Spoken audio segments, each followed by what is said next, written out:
Volunteer fire departments in small towns across the country are getting creamed right now.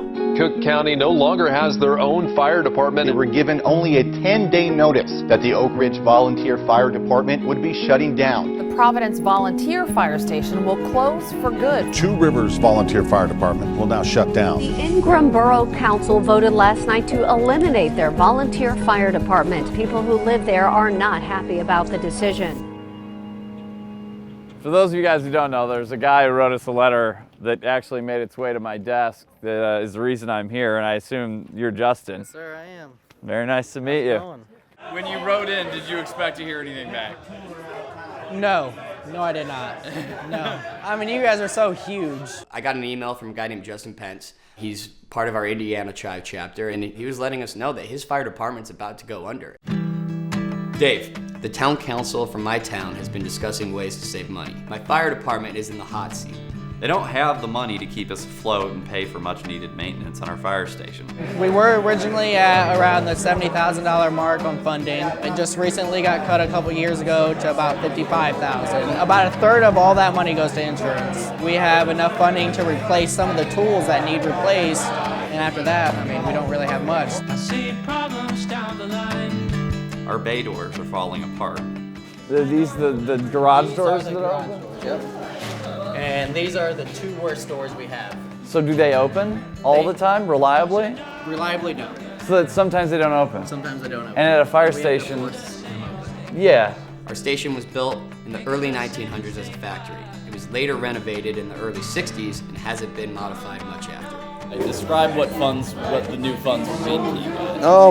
I guess most of it, just try and keep the building up. Or one of these days we get a call and come in, the roof sitting on top of the trucks, and and I feel that's going to happen one of these days. I've heard a lot about the roof. Is there anywhere you can, it's visible? You want to go up on top?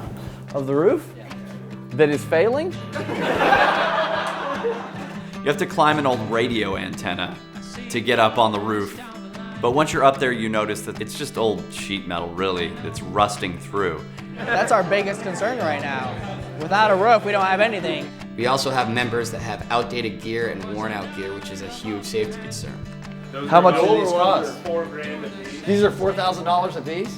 And you need how many more? At least 5. At least 5. Well, I don't have it on me, but we'll work on that. The fire suits are getting old, and they were hand-me-downs in the first place.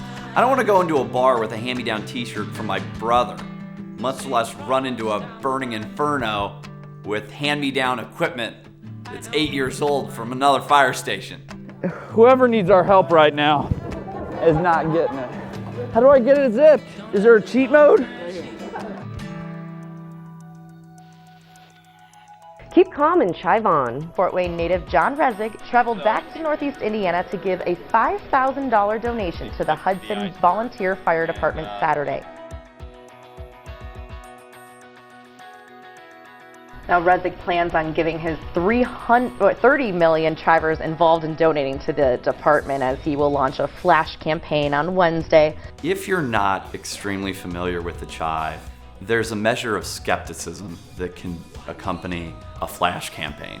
Even the Fort Wayne paper wrote up a little article. Resig has taken up the fire department's cause. At 2 p.m. on Saturday, he'll show up to the firehouse with a $5,000 check and is planning something called a flash campaign, though exactly what that involves isn't clear. It was about to become crystal clear.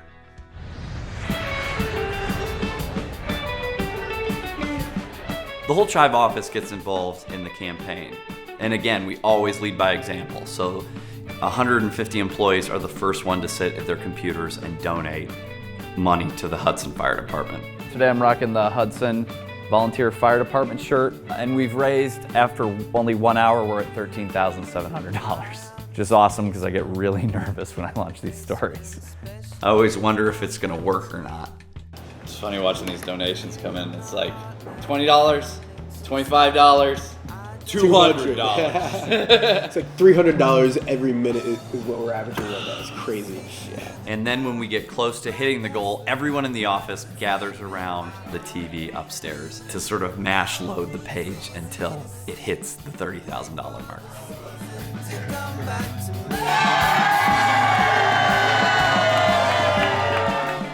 did in like an hour and a half. And I can't imagine the relief you must feel having scrimped and saved and thrown in your personal money, not knowing if you had a future, and then suddenly over the course of 90 minutes, like, you know, you're gonna be okay.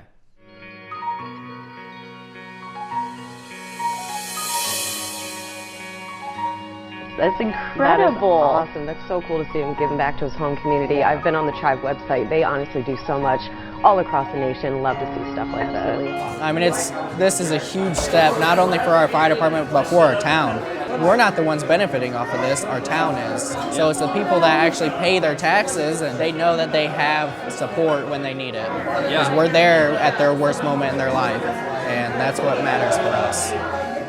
Hudson Volunteer Fire Department represents everything the Chive is. We are here for the underdog. We're here to find the person with a rare disease or disorder that you've never heard of. The fact that no one had heard of the Hudson Volunteer Fire Department doesn't make them any less important, because they're saving lives every day, every week. And they're as important to that community as anything else. 30,000, over 30,000. Awesome. Way to go, guys. Thank you very much. Man, I appreciate it, guys. Huge shout out to Chive Nation, the Chive Charities. Again, I appreciate everything you guys have done for us and our community.